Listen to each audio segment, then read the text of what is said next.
আসসালামু আলাইকুম। আজকে আপনাদের সাথে শেয়ার করব মায়োনিজ। কি ভাবছেন?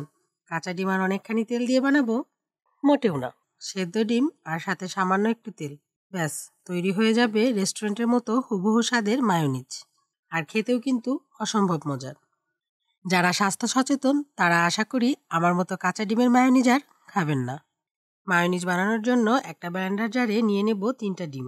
এতে আমার 1 কাপের মতো মায়োনিজ হবে। আপনারা বেশি কম করতে চাইলে ডিমের পরিমাণ বাড়িয়ে বা কমিয়ে নিলেই হবে।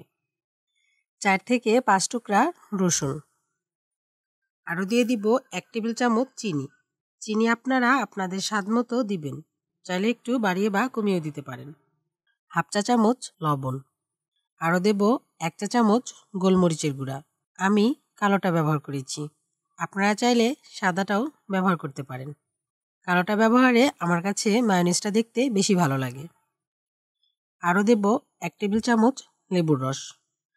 লেবুর রস অবশ্যই দিবেন, এতে করে মায়োনিজের টেস্ট বহুগুণে বেড়ে যায়। আরও নিয়ে নিচ্ছি 1 টেবিল চামচ সাদা ভিনেগার। এতে করে মায়োনিজ নর্মাল ফ্রিজে অনায়াসে 6 থেকে 7 দিন সংরক্ষণ করা যাবে। আরও নিয়ে নিব 2 টেবিল চামচ অলিভ অয়েল। আপনারা অলিভ অয়েলের পরিবর্তে রেগুলার খাবার তেল নিলেও হবে। আর কাঁচা ডিম দিয়ে মায়োনিজটা তৈরি করলে কিন্তু 1 কাপ তেল দিতে হতো, আর এখানে মাত্র 2 টেবিল চামচ তেল।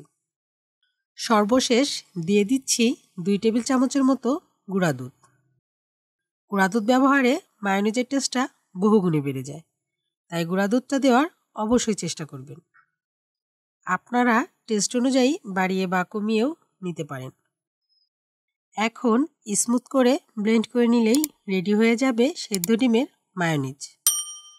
আমার ভিডিও ভালো লাগলে লাইক, কমেন্ট ও বন্ধুদের মাঝে শেয়ার করবেন। আর চ্যানেলটি সাবস্ক্রাইব করে পাশেই থাকবেন। ব্লেন্ডার করার মাঝে ঢাকনা খুলে একবার নেড়ে দিব, এতে করে তাড়াতাড়ি সব জায়গায় সমানভাবে ব্লেন্ড হবে। 2 মিনিট ব্লেন্ড করলেই হয়ে যাবে। দেখুন, তৈরি হয়ে গেল।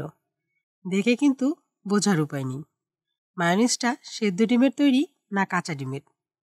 খেতে কিন্তু অসম্ভব মজার। আমি তো এমনিতেই খেয়ে ফেলেছি। আর এই মায়োনিজ তৈরি করার সময় ফেল হওয়ারও কিন্তু কোনো ভয় থাকে না।